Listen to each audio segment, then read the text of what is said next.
RSS के एक नेता ने यौन शोषण का गंभीर आरोप लगाया है। संघ परिवार के नेता हैं शांतनु सिन्हा, वो बीजेपी के बंगाल के पदाधिकारी राहुल सिन्हा के भाई हैं, एबीवीपी के सदस्य रह चुके हैं, हिंदू संघ के प्रमुख हैं। उनका कहना है कि बीजेपी आईटी सेल के प्रमुख अमित मालवीय बंगाल में औरतों का यौन शोषण करते हैं और सिर्फ 5 सितारा होटलों में ही नहीं, बीजेपी के दफ्तर तक में यह काली करतूतें चलती हैं। उन्होंने बंगाली में ट्वीट करके, बांग्ला में ट्वीट करके यह भी लिखा है कि बीजेपी नेताओं में होड़ लगी हुई है औरतों की आपूर्ति करने की। उनका कहना है कि ये सब लोग मिलकर, और अमित मालवीय का नाम लेकर उन्होंने कहा है, औरतों का यौन शोषण करते हैं। ये आरोप कांग्रेस पार्टी का नहीं है, ये आरोप संघ के एक व्यक्ति का है जो बीजेपी से जुड़ा हुआ है। मैं जानना चाहती हूं, बीजेपी की आईटी सेल है या दरिंदों का जमावड़ा है? आपको याद होगा उत्तर प्रदेश के आईआईटी बीएचयू का वो गैंग रेप कांड, जिसमें सक्षम पटेल, कुणाल पांडे, आनंद चौहान जैसे लोगों का नाम आया था। ये सब शीर्ष नेतृत्व ही नहीं, प्रधानमंत्री मोदी के बड़े करीबी लोग, लेकिन ये बीजेपी की आईटी सेल के संयोजक, सह संयोजक और उसके सदस्य थे। तो दरिंदों का जमावड़ा है क्या बीजेपी की आईटी सेल? आज सवाल इस बात का है, आज सवाल इस बात का है कि बीजेपी की आईटी सेल में कैसे लोग हैं भाई? एक ध्रुव सक्सेना था, आईएसआई की मुखबिरी करते हुए पकड़ा गया था, हिंदुस्तान में मुखबिरी करता था आईएसआई के लिए। ये किन दरिंदों से, किन लोगों से भरा हुआ है बीजेपी की फेक न्यूज फैक्ट्री, बीजेपी की आईटी सेल? और बीजेपी में कितने महिला विरोधी लोग हैं भाई? हाथरस से लेके लखीमपुर, लखीमपुर से लेके उन्नाव, उन्नाव से लेकर चाहे वो उत्तराखंड की अंकिता भंडारी हो, चाहे वो गुजरात की बेटी बिल्किस बानो हो, चाहे वो इस देश की सबसे होनहार खिलाड़ी बेटियां हो, हर बार आरोपी बीजेपी का नेता, कभी कुलदीप सेंगर, तो कभी चिन्मय आनंद, तो कभी ब्रजभूषण, तो कभी अंकिता भंडारी का हत्यारा जिसके पिता बीजेपी के नेता। और सवाल इस बात का है कि इतने गंभीर आरोप आपके एक बड़े पदाधिकारी के खिलाफ लगे, लेकिन एक शब्द नहीं बीजेपी की ओर से, कोई प्रतिक्रिया नहीं, कोई उस पर एक्शन लेने की बात नहीं। तो आज सवाल इस बात का है कि सुई टपक सन्नाटे का सच क्या है? किसको बचाया जा रहा है? क्यों बचाया जा रहा है? किसके कहने पर बचाया जा रहा है? अगर इतना बड़ा आरोप किसी बीजेपी के बड़े पदाधिकारी पर लगा है, तो बीजेपी का नेतृत्व क्या कर रहा है? नरेंद्र मोदी किस मुंह से महिलाओं की संरक्षण की बात करते हैं, जब वो संरक्षण हर बार आरोपी को देते हैं? और ये महज संयोग नहीं है कि फिर से यौन शोषण का आरोप एक ऐसे व्यक्ति पर लगा जो सत्तारूढ़ दल में एक बड़े पद पर बैठा है, जो प्रचार प्रसार का एक तरह से प्रमुख है, जो नैरेटिव बनाता है। इस व्यक्ति ने अपना इतिहास इनका खखोल लीजिएगा, इतने ऐसे व्यक्ति को ऐसे पद पर बिठाना, यह बीजेपी का नैतिक दिवालियापन दिखाता है। यह वो व्यक्ति है जिसने खुलेआम पोर्नोग्राफी की बात करी है। यह वो व्यक्ति है जिसने विपक्ष के खिलाफ झूठ, मनगढ़ंत कहानियां, हर तरह के षड्यंत्र रचे हैं। राजनीतिक प्रतिद्वंद्विता को किनारे रखकर इसने देश के प्रथम प्रधानमंत्री पंडित नेहरू तक को नहीं बख्शा। उनकी अपनी बहन और भतीजियों के साथ की फोटो को इसने दुष्प्रचार करके चलाया, लांछन लगाए। इस आदमी ने राहुल गांधी के बयानों को काट छाट कर उनकी छवि धूमिल करने का कुत्सित प्रयास किया। इस व्यक्ति ने तमाम मर्यादाओं को लांघते हुए सोनिया जी के खिलाफ, विपक्ष के तमाम नेताओं के खिलाफ दुष्प्रचार किया। कोई राजनीतिक मर्यादा, कोई राजनीतिक शुचिता इस आदमी ने नहीं रखी और एक ऐसी फेक न्यूज फैक्ट्री बना दी बीजेपी की, जो सिर्फ झूठ, सिर्फ मनगढ़ंत कहानियां, मनोहर कहानियां रचती है, आधा सच और पूरा झूठ फैलाती है। तो आज हमारी मांग है कि आरएसएस के एक वरिष्ठ पदाधिकारी के इस बयान पर बीजेपी क्या कर रही है। हमारी मांग है कि एक निष्पक्ष जांच हो। हमारी मांग है कि सच सामने आए और हमारी मांग है कि जब तक जांच पूरी तरह से कार्रवाई ना हो जाए, सत्तारूढ़ दल के इतने बड़े पद पर एक ऐसा व्यक्ति नहीं बैठ सकता है जिस पर इतने बड़े यौन शोषण के गंभीर आरोप लगे हैं। मैं पूछना चाहती हूं, मंत्रालय आवंटन तो अभी बाकी है, लेकिन क्या कोई नया बाल विकास मंत्री जो भी बनेगा या बनेंगी, वो भी पहले वाली की तरह आंखों पर पट्टी और मौन व्रत रख लेंगी? इस देश में राष्ट्रीय महिला आयोग तो है, वो सिर्फ विपक्ष में जब कुछ होता है तो जागती हैं। इसका स्वतः संज्ञान नहीं लीजिएगा, नहीं जाइएगा कोलकाता, नहीं कीजिएगा कार्रवाई। आप महिलाओं के संरक्षण, उनके अधिकार, उनके सामर्थ्य, उनके संबल के लिए है, लेकिन आपने सिर्फ गंदी घिनौनी राजनीति की है। आज भी वक्त है, जाग जाइए। मेरा अपना मानना है कि कठोर कदम उठाने चाहिए भारतीय जनता पार्टी को। हम मांग करते हैं निष्पक्ष जांच है, जब इतने प्रभावशाली पद से वो व्यक्ति हटाया जाएगा और ऐसे व्यक्ति को सजा भी मिलनी चाहिए और उनको अपने पद पर बने रहने का कोई नैतिक अधिकार नहीं है। I will very briefly make a statement in English. It has come to light not by us, it has come to light by members of the Rashtriya Swayamsevak Sangh who are on record.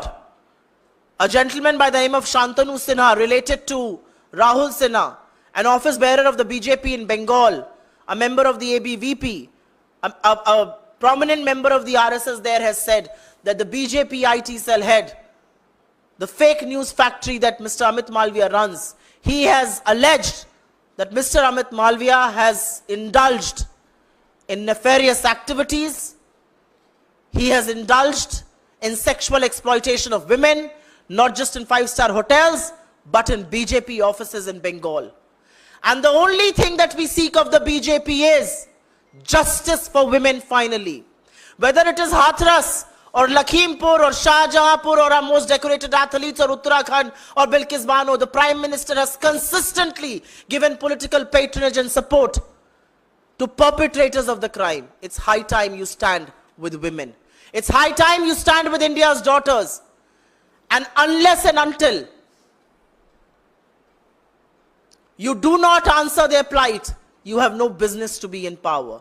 The reality is, less than 24 hours after the Prime Minister has been sworn in, very, very serious charges of sexual exploitation have been leveled against a very prominent office bearer of the BJP, the head of its IT cell.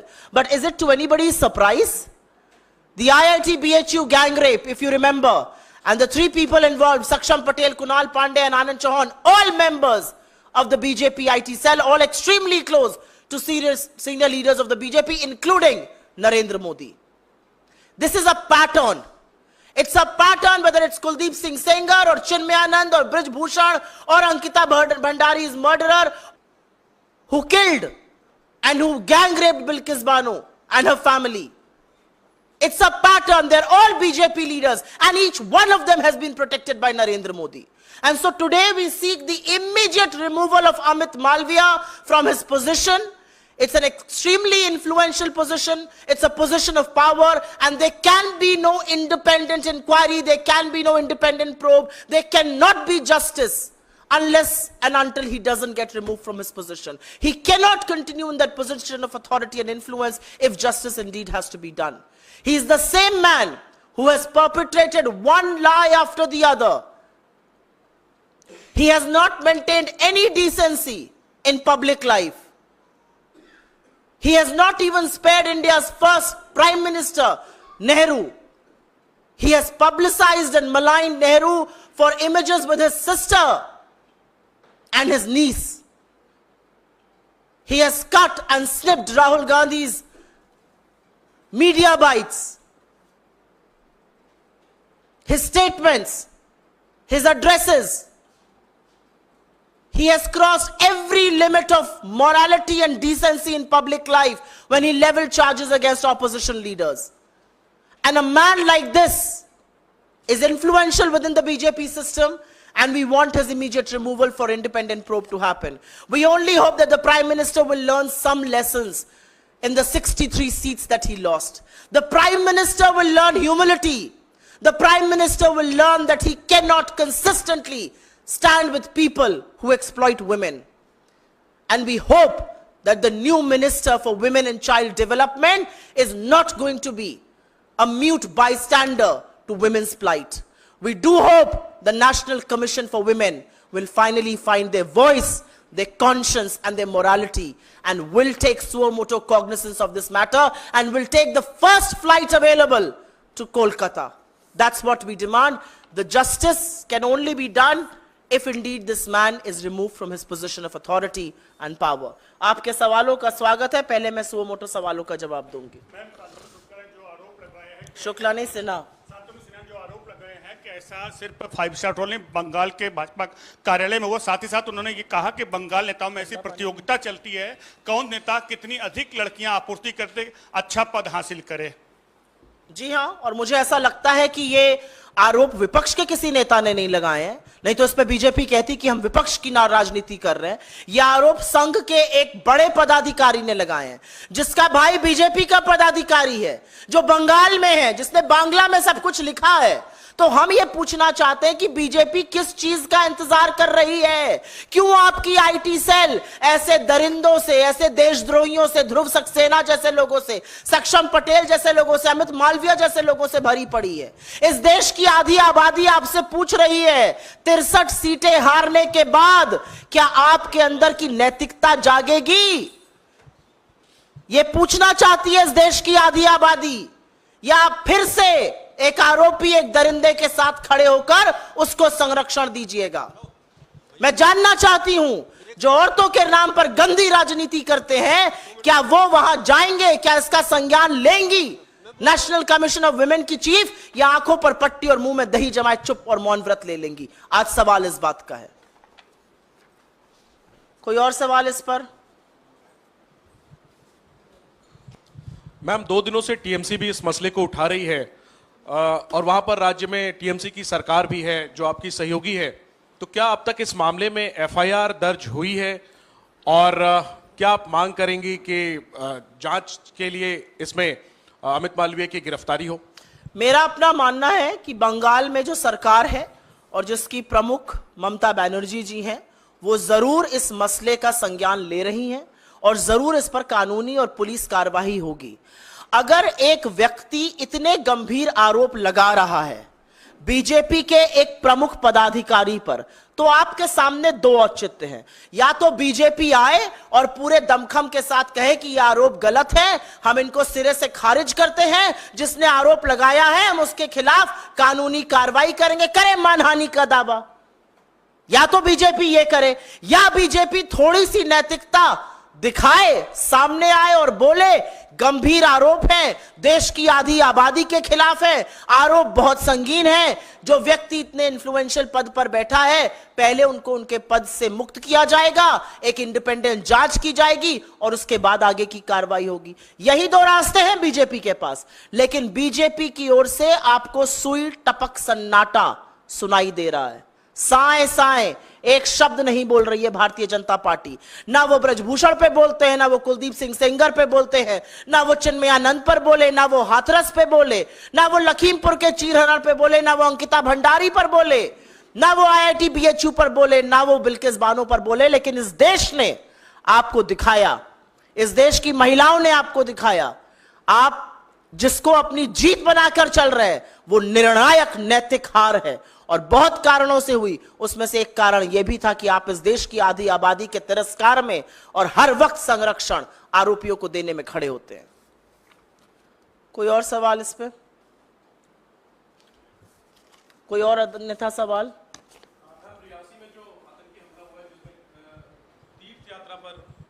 तीर्थयात्रियों की, जिसमें कि कई लोगों की मौत हुई है, इस घटना को लेकर के आप लोगों की क्या मांग है?